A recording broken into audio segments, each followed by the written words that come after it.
বয়স বেড়েছে, ছেড়েছেন ইন্টারন্যাশনাল টি-20, খেলছেন কেবল ওয়ানডে ও টেস্ট ফরম্যাটে। তারপরেও বেতন কমছে না বিরাট কোহলির। এ প্লাস গ্রেডে প্রতি বছর 7 কোটি রুপি বেতন ঢুকবে এই তারকা ব্যাটারের ব্যাংক অ্যাকাউন্টে। ভারতীয় ক্রিকেটার বলে কথা, যেখানে বয়সের চাইতে অভিজ্ঞতাই বেশি গুরুত্বপূর্ণ।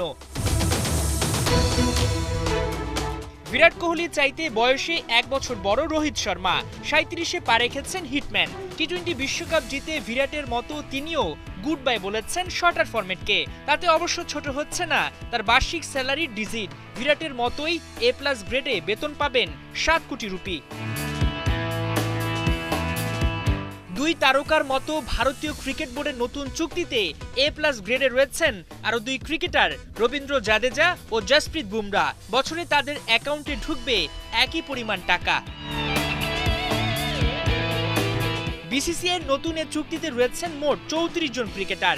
এ প্লাস, এ, বি ও সি মোট 4 ক্যাটাগরিতে ভাগ করা হয়েছে তাদেরকে। চুক্তিটি 2024 সালের 1 অক্টোবর থেকে থাকবে 2025 সালের 30 সেপ্টেম্বর পর্যন্ত।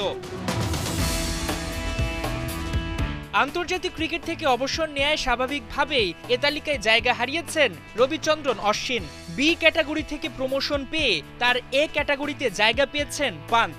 অশ্বিনের মতো নতুন চুক্তি থেকে বাদ পড়েছেন শার্দুল ঠাকুর, জিতেশ শর্মা, শ্রীকর ভরত এবং আবেশ খান। নতুন করে যুক্ত হচ্ছেন শ্রেয়াস আয়ার, ঈশান কিষান সহ মোট 9 জন। 4 গ্রেডে ক্রিকেটারদের বেতন কত সেটা বিসিসিআই প্রকাশ না করলেও ESPN ক্রিকইনফো বলছে এ প্লাস ক্যাটাগরিতে বাৎসরিক 7 কোটি, এ গ্রেডে 5, বি গ্রেডে 3 কোটি এবং সি গ্রেডে 1 কোটি রুপি বেতন পাবেন ভারতীয় ক্রিকেটাররা। হাসান সজীব, 71।